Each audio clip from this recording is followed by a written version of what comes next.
ስለ ካሚላት ኢትዮጵያ ውስጥ ሆኖ ያልሰማ የለም። እንዴት እንደተጎዳች አሲድ ተረፍቶባት እንዴት ፊቷ እንደተበላሸ ልክ እንደሷ ደግሞ እዚህ ጋር የምታያት ሴት ላይ የደረሰው በጣም ያሳዝናል። ስሟ ኬት ይባላል። ታሪኩ ሲጀምር ገና እድሜዋ 24 ነበር። የምትኖረው ደግሞ እንግሊዝ ውስጥ ነው። ኬቲ የሚያውቃት በሙሉ ደግሞ ወይኔ ስታምር ማይል የለም። መንገድ ስትሄድ መከራዋን ነው የሚያሳዩት። በተገኘችበት ሁሉ ቆንጆ ነች ነው የሚሏት። ይህ ነገር ግን የምር ነው? እስቲ ቆይ ወደ ብር ልቀይረው ትልና ሞዴል ለመሆን ትነሳለች። ታዲያም ተሳካለት። ወዲያው ነበረ ታዋቂ ሆነች። በአንዴ ማስታወቂያ መስራት ጀመረች። ሾዎች ላይ የቀረበች ሾው ማቅረብ ጀመረች። ቲቪውን በአንዴ ተቆጣጠረችው። ቆንጆ ብር ማግኘት ጀመረች። ችግሩ ግን 2008 እንደ ፈረንጆች አቆጣጠር ፌስቡክ እየተጠቀመች የሆነ ሰው ሜሴጅ ይልክላታል። ታዲያም ያኔ ኢንተርኔት የምትጠቀሙት ስልካችሁ ላይ እንዳሁኑ ምናምን ሳይሆን ኮምፒውተር ላይ ነው። ወይ ኢንተርኔት ቤት ሄዳችሁ ወይ ኢንተርኔት ያለበት ቦታ ተቀምጣችሁ እንጂ በስልካችሁ የለም። እዚህ ፌስቡክ ላይ ሜሴጅ የላከላት ሰው ስሙ ዳኒ ይባላል። ዳኒ ማለት ስራ የሌለው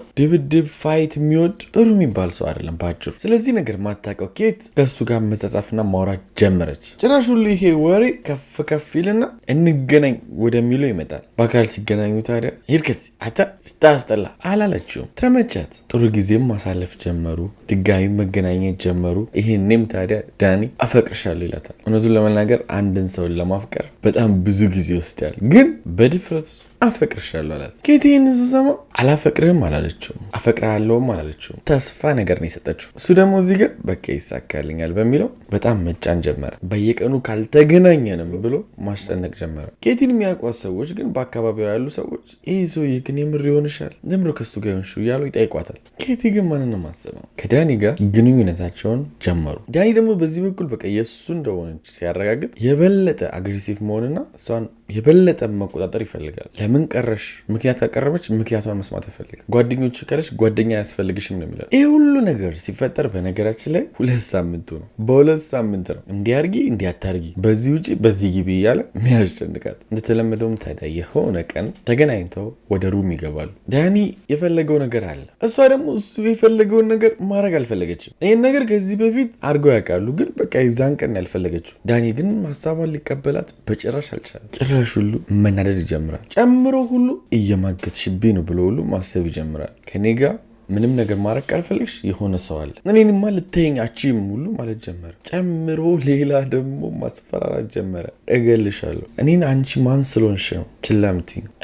እንደዛ እያለ ሌላ ሰው ሆነባት። መምታት እሷን ጀመረ፣ መሳደብ ጀመረ። ልትወጣ ስትፈልግ የትም አባሻት እያለ ማስጨነቅ ጀመረ። የሆነ ሰዓት ደግሞ ልውጥልና ያለቅሳል። እኔ አንቺ ማጣት ስለማልፈልግ ነው እንዲህ መሆነው ና ኦኬ እሺ ምናምን ብላ ተረጋጋ ስትል ልውጥልና ደግሞ ዞር በይልኝ ብሎ መደብደብ ይጀምራል። ከትንሽ ሰዓታቶች በኋላ ደግሞ ሳትፈልግ ጾታዊ ጥቃት ያደርስባታል። ይህ ሁሉ ነገር እየተፈጠረ ያለው በነገራችን ላይ ሌሊቱ ሙሉ ነው። ለ9 ሰዓት ያክል ሳትተኛ። መጨረሻም ታዲያ ኬት እኔ አንተን መቼም አልተወም ሁሌ አብሬክ ነኝ ብላ ታሳምኗለች። ሰዓቱም ገና ሊነጋጋ አካባቢ ነው። ባለችው ነገር ስላመናት ሂጂ በቃ ይላታል። በዛ በሌሊት ተደብድባ ምን ብላ ወደ ቤቷ ትሄዳለች። እሷ ሀሳቧ የነበረው እንዴትም አድርጋ ይሄን ቀን ማምለጥ ነበር የምትፈልገው። እንዳሰበችው ደግሞ ተሳክቶላታል እንጂ ከሱ ጋር መቼም መሆን አትፈልግም። ቤቷ እንደደረሰች ከቤቷ ለ2 ቀን አልወጣችም። የደረሰባት ነገር በጣም አስደንግጧታል፣ ትራውማ ውስጥ ከቷታል።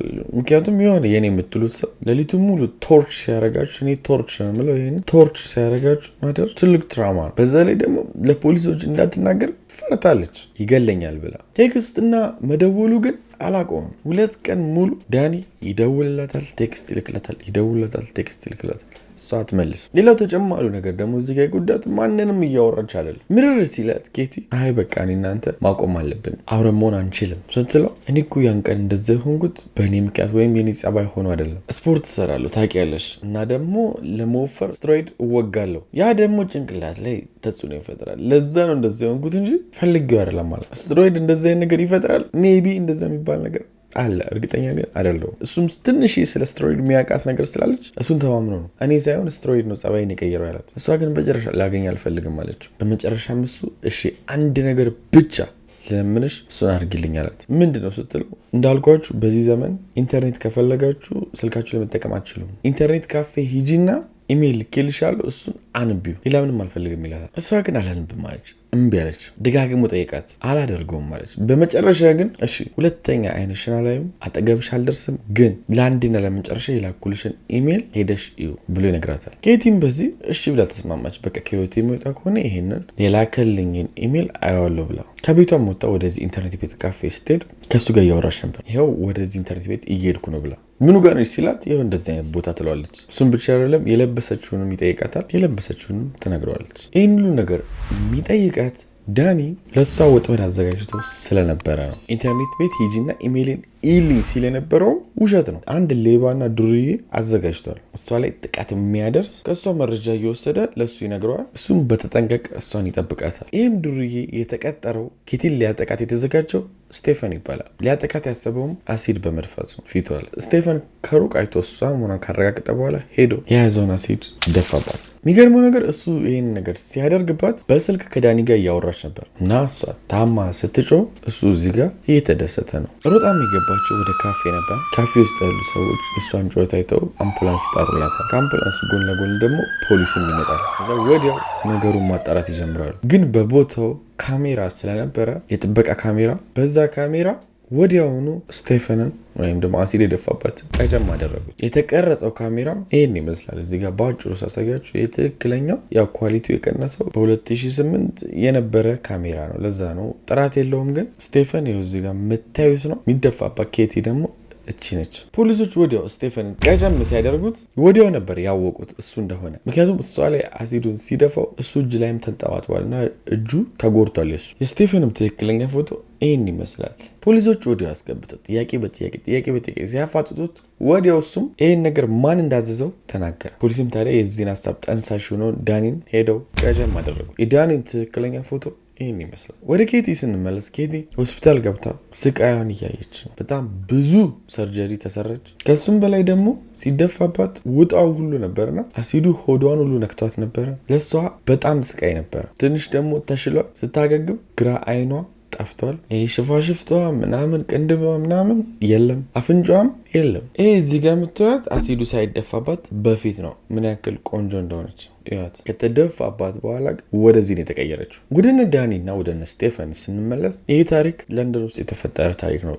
እንግሊዝ ውስጥ ህጋቸው እንደ አሜሪካ ጠበቅ ያለ ስላልሆነ አሲዱን የደፋባት ስቴፈኒ የተፈረደበት 6 ዓመት ብቻ ነው። የዚህ ሀሳብ ጠንሳሽ ነው ዳኒ ደግሞ 16 ዓመት ተፈረደበት። ወደ ኢትዮጵያ ስንመጣ ደግሞ ከሚላት ላይ ጥቃት ያደረሰው ሰውዬ ተፈቶ በትንሽ ዓመት ውስጥ ድጋሚ ጥቃት ያደረሰው ያው የአሲድ ሳይሆን አንድ ባለሀብት ሴት ዘርፎ ድጋሚ ችግር ፈጥሮ ነበር። እንደዚህ አይነት ሰዎች እንደዚህ አይነት አስተሳሰብ ያላቸው አይደለም መፈታትና ማህበረሰብ ውስጥ መቀላቀል ቀርቶ ሰው እንኳን ሊጠጋቸው የማይገባበት ቦታ መታሰር ያለባቸው እንዲሁም ወደሚመጥናቸውና ብዙ የነሱ አይነት ወዳለበት ወደ ሲኦል መላክ ነው። ስሜታዊ ሆኜ ምናምን ሳይሆን በቃ አንዳንድ ሰዎች እስር ማይለውጣቸው አረመና ጨካኝ የሆኑ ሰዎች ናቸው። ለሱ ማስረጃው ደግሞ አሁን የነገርኳችሁ ከሚላት ላይ ጥቃት ያደረሰው ሰው ነው። የዛሬ ሁለተኛ ታሪካችን ይህን ይመስላል። ወዳችኋለሁ። ላይክ ማድረጋችን በጭራሽ እንዳትረሱ። በቀጣይ እስከምንገናኝ ቻው።